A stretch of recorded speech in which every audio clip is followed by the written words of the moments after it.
시청자 여러분 안녕하십니까. 전옥현의 안보정론 이제 1월 26일 첫 번째 뉴스를 말씀을 드리겠습니다. 이제 구정 어제 하루 잘 여러분들 보내셨고 이제 음력으로나 양력으로나 정말 명실공히 새로운 한 해가 시작됐습니다. 여러분들 큰 뜻을 품고 경자년 쥐띠에 지는 아주 민첩하고 또 이 다산을 상징한다고 합니다. 예. 그래서 우리 지금 현재 어린 아이들이 굉장히 부족하잖아요. 그래서 이 좋은 꿈을 꾸고 지가 굉장히 좋은 뜻을 많이 가지고 있으니까 자녀 출산하기에 매우 좋은 한 해도 아닌가 하는 생각이 듭니다. 그래서 우리 신생아 출생률이 전 세계에서 맨 마지막에 있다고 그래요. 그래서 우리 산업 생산성은 물론이고 그야말로 대한민국의 장래에도 좋지 않은 가장 큰 이 팩터 중에 하나가 이 출산율 제고입니다. 그래서 금년도 경자년 새해 이 많은 청년들께서 빨리빨리 결혼하셔가지고 훌륭한 자녀들을 많이 낳으시면 그것이 바로 우리 대한민국을 사랑하고 대한민국을 더 키워 나가는데 큰 도움을 주는 길이다. 이런 말씀을 드리고 싶습니다. 자, 오늘 아침에 매우 새로운 뉴스인데요. 조금 전에 북한의 조선중앙통신 여러분들 아시죠? 이 조선중앙통신 보도를 통해서 우리가 북한 뉴스를 많이 접하게 되는데 매우 이색적인 뉴스를 내놨어요. 뭐냐? 김경희가 살아있다. 이렇게 보도를 했습니다. 그래서 이것이 왜 이런 뉴스를 김정은이가 보냈고 과연 앞으로 김정은이 체제에 어떤 정치적 의미를 갖게 되는지 제가 여러분들에게 분석해 드리겠습니다. 이 김경희가 김정은과 함께 나타난 것은 바로 25일 날입니다. 어제 북한 삼지연 극장에서 김정은이가 설 기념하는 공연을 관람했는데 그 자리에 김경희가 함께 대동하고 나타났어요. 즉 명절 기념 공연식장에 김정은이가 말하자면 김경희 나하고 같이 좀 보자고 그래. 이렇게 얘기한 것이죠. 김정은이 지시 없이 김경희가 나타날 수가 있겠습니까? 그럼 김경희는 여러분들 잘 아시다시피 우선 장성택 남편이다. 이렇게 생각하면 됩니다. 장성택은 김정은이의 고모부예요. 그래서 김경희는 김정일, 김정은의 아버지 여동생이지 않습니까? 그런데 그 남편을 갖다가 김정은이가 2013년도 12월에 그야말로 공개 처형을 했어요. 그러면서 전 세계에서 김정은이가 얼마나 잔인한 지도자인지, 얼마나 정말 이 목불인견 눈 뜨고 봐줄 수 있는 그런 지도자가 아닌지 우리가 여실히 눈으로 목격하게 됐다. 그 이후로 그야말로 공포정치라고 하는 테러정치를 가지고 김정은이가 집권 초기에 아무것도 모르는 어린 애가 칼자루 휘두르듯이 그야말로 칼자루를 자기의 주민과 자기의 신복들한테 날리면서 체제를 강제적으로 안정화시키는데 일단 성공해서 현재에 이르고 있다. 이렇게 봅니다. 즉 쉽게 얘기해서 김정은이가 자기의 고모부 김경희의 남편을 제물로 삼아가지고 현 위치까지 왔다. 이것이 이제 저희 판단인데요. 그렇다고 본다면 과연 그러면 어제 설 공연을 관람하는데 김정은이가 누구와 함께 나타났느냐? 최용해 국무위원회 제1부위원장이죠. 그 다음에 김정일의 국방위원장 여동생이자 처형된 장성택 부인, 조금 전에 말씀드린 김경희 전 노동당 비서입니다. 그 다음에 리일환 노동당 부위원장, 그 다음에 조용원과 김용원 당 제1부부장, 조용원도 조직지도부 제1부부장, 그 다음에 김여정이는 이번에 선전선동부에서 최근에 조직지도부로 옮겨갔는데 현재 조선중앙통신이 보도한 바에 따르면 조용원과 김여정이 당 제1부부장으로 되어 있습니다. 그 다음에 현송월 부부장 이렇게 함께 관람했다. 그래서 다른 것을 이제 보여줬고 그 다음에 이 화면에 나온 걸 보면 앉은 위치로는 김정은의 오른쪽에는 역시 의전서열 항상 이 오른쪽이 1번이잖아요. 그 김정은의 오른쪽에는 최용해가 앉아가지고 최용해가 정치적으로 역시 김정은 다음에 북한의 사실상 제2인자 최용해가 분명히 자리 잡고 있고 김정은 왼쪽 맨 첫 자리에는 부인인 이설주가 앉아있다. 그리고 이설주 옆에 김경희가 앉았어요. 그리고 김경희 옆에 누가 앉았냐면 바로 김여정 동생이 앉았습니다. 자, 이걸로 본다면 정치적인 상징 조작이라고 합니다. 정치학에서는요. 정치적인 상징 조작을 하는데 말하자면 김경희를 써먹고 싶다. 이런 의지를 내비친 거라고 봅니다. 우리 국내 언론에서 지금 김경희가 이렇게 조선중앙통신을 통해서 김정은이하고 설 공연을 함께 했다. 이걸 가지고 정치적 입지를 회복했다. 이렇게 지금 해석들 하고 있는데요. 제가 보기에 김경희가 정치적 입지를 회복한 것은 아니고 그야말로 상징 조작을 하는데 김정은이가 써먹을 수 있는 카드가 이제 거의 없어요. 왜냐하면 김정은이 아까 말씀드린 대로 정권 초기에는 공포정치를 통해서 정권을 장악하고 그 이후로는 계속해서 핵미사일 고도화 작업을 통해서 그야말로 김정은 씨 체제 안정을 유지할 수 있는 무력 수단을 갖추는, 즉 김정은 무력 증강 작업을 통해서 체제 방어 능력을 최대한으로 끌어올리는 거예요. 그래서 핵미사일 왕국이 되는 거예요. 그래서 지금은 사실상 김정은이가 이제 사실상은 뉴클리어 스테이트, 즉 핵 보유 국가가 된 겁니다. 우리가 대한민국을 비롯한 국제사회가 핵 보유 국가라고 인정만 안 하는 것이지 실제로는 핵을 가지고 있어요. 핵을 보유하고 있어요. 뭐 이제 한 2020년에 대해서 한 100기 가까이 가지고 있다고 봐야 되겠죠. 지난해까지가 한 6, 70기, 7, 80기고 2020년도가 되면 100기 정도를 가지고 있을 것이다 라고 하는 것이 전문가들의 판단입니다. 따라서 이 공포정치 이후에는 오로지 핵미사일 왕국 건설을 위한 사실상의 뉴클리어 스테이트가 되기 위한 모든 노력, 핵경제 병진 노선에 치중해 갔어요. 근데 핵무장 국가는 완성이 됐지만 경제는 참패했습니다. 그러면서 미국과 대화를 해갖고 참패한 경제를 살릴 수 있는 제재 완화의 선물을 받으려고 했는데 이게 안 됐어요. 그러니까 지금은 다시 공공연하게 이제 지난번에는 핵미사일 협상이 진행되는 동안에는 핵 경제 병진 노선을 포기하면서 핵 포기 정책을 쓴 것처럼 비춰지는, 그럼으로써 일부 전문가들도 이제 핵을 폐기할 것이다 이렇게 해석해 왔지만 저는 그게 아니다 얘기했지 않습니까?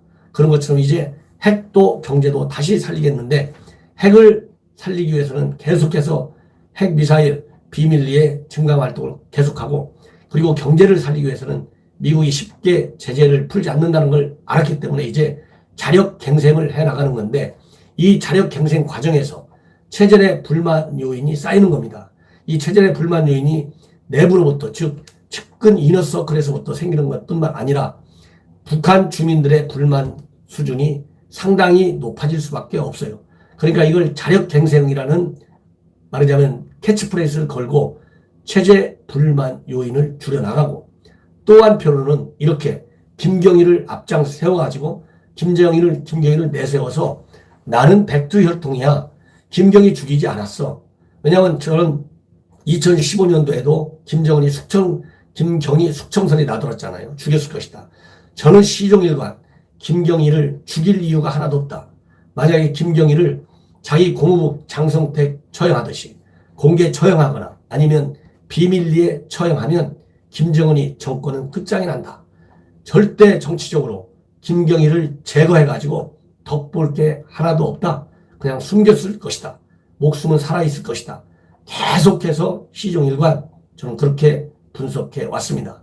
이러한 저의 분석과 관찰이 마저 떨어졌다. 이것이 바로 오늘 조선중앙통신 보도를 통해서 확인된 것입니다. 그래서 제가 말씀드린 대로 경제는 자력갱생이라고 하는 캐치프레이즈를 통해서 북한 주민들의 불만을 달래고 그럼으로써 희생을 더 강요하는 거예요.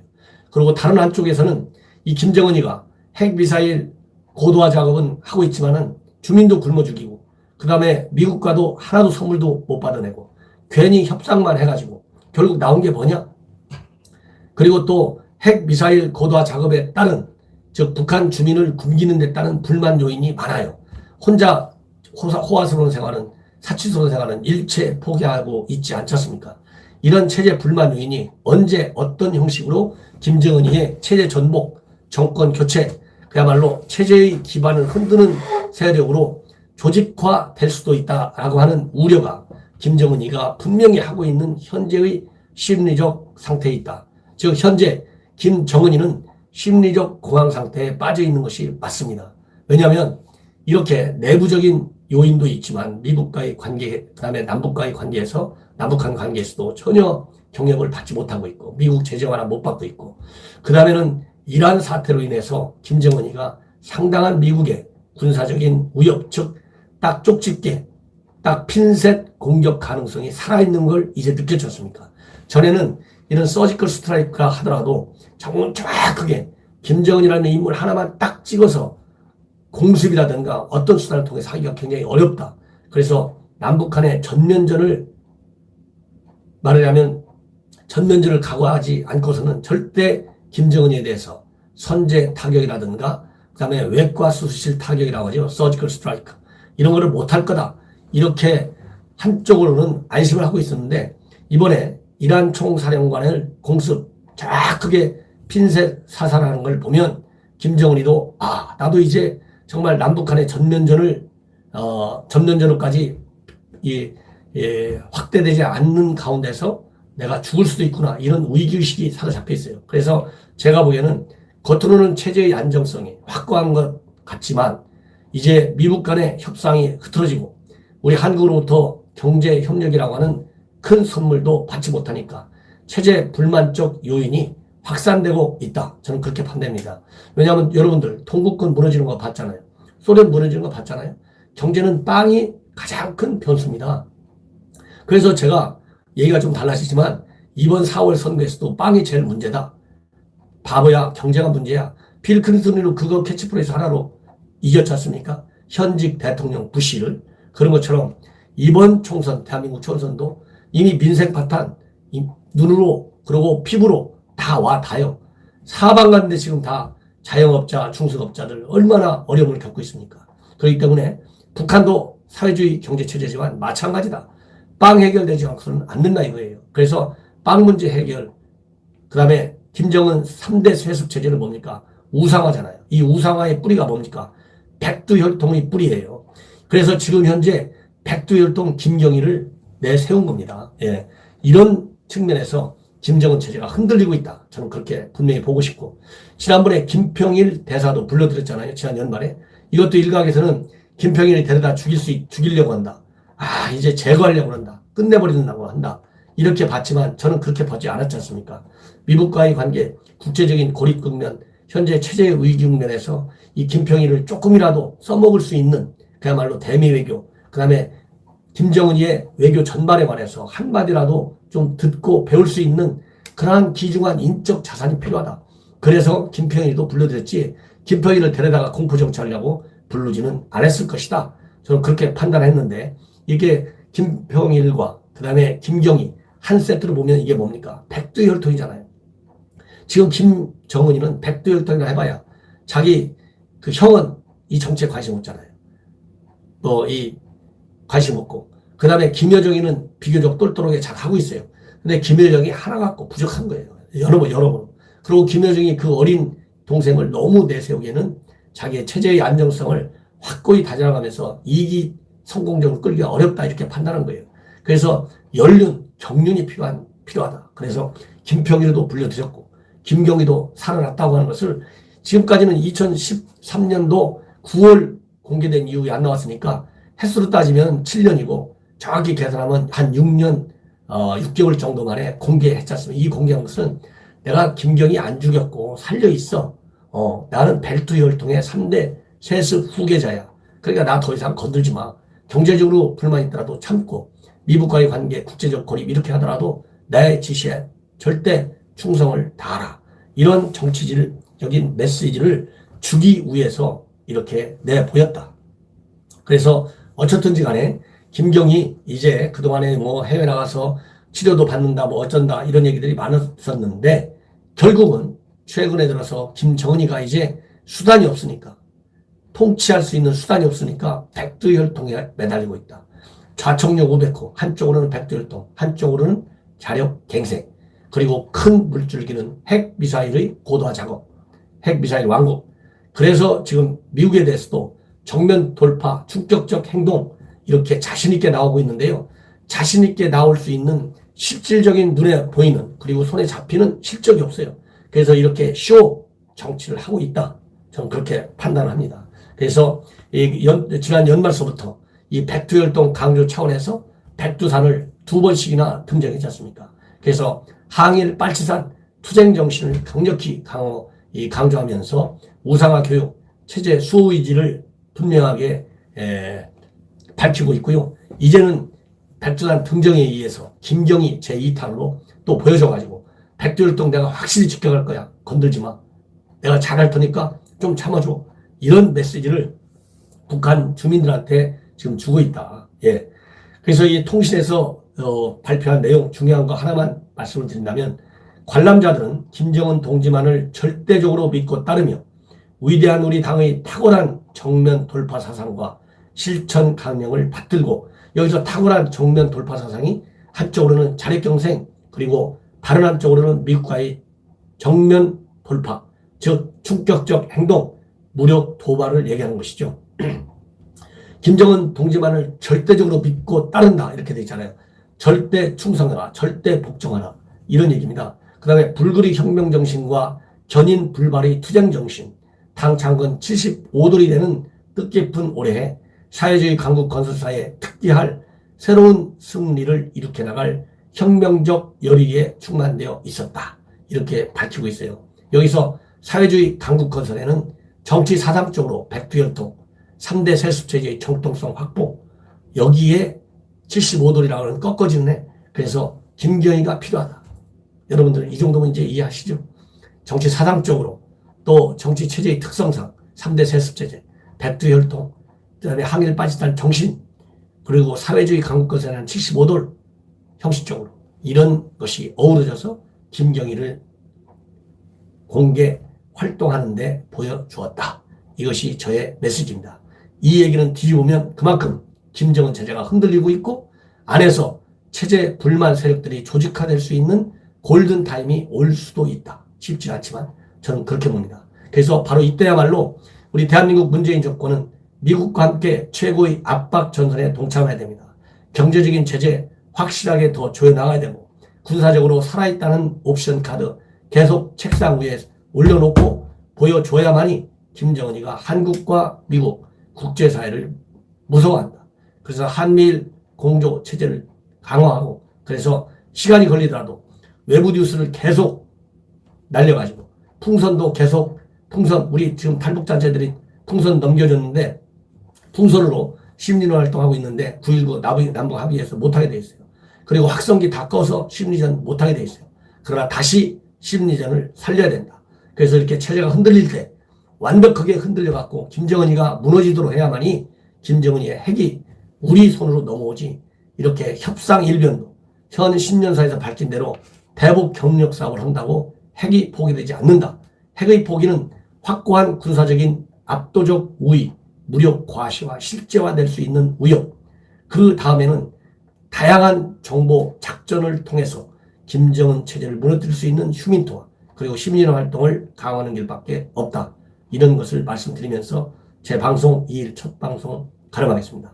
시청자 여러분들 저의 방송에 마음에 드시면요. 제 방송 꼭 새로운 구독자가 늘어나서 30만 50만 빨리 가서 이 영향력 있는 유튜버가 될 수 있도록 그래서 자유우파 여러분들과 함께 호흡할 수 있는 믿고 신뢰할 수 있는 방송이 될 수 있도록 많은 도움을 당부드리고요. 제 지역구인 서초갑 고속버스 터미널이 있는 모든 반포동과 잠원동 그리고 방배 본동과 1동 4동에 계신 지인분들께 저를 좀 많이 소개해 주시면 제가 4.15 총선에서 보수 통합이 되건 안 되건 관계없이 압승할 수 있는 자신 있는 기반을 구축해야 된다고 확신합니다. 시청자 여러분들의 아낌없는 사랑과 성원 당부드립니다. 대단히 감사합니다.